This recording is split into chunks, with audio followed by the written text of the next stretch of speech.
লক্ষ্মীপুরের বিধায়ক কৌশিক লাল মহাশয় তার সঙ্গে থাকবেন আমাদের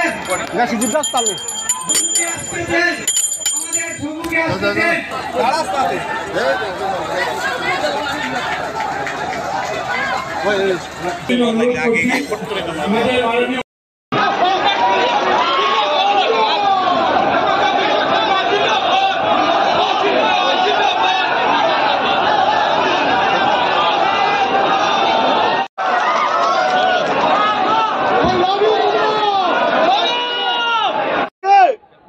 আজি আমাৰ বৰাক নদীৰ চিলঘাটত এটা নতুন দলঙৰ আধাৰশিলা স্থাপন হ'ল। এই দলংটো হৈ গ'লে আমি লক্ষীপুৰ টাউনলৈকেও যাব পাৰিম। বহুত ডাঙৰ এটা কমিউনিকেশ্যন খুলি যাব।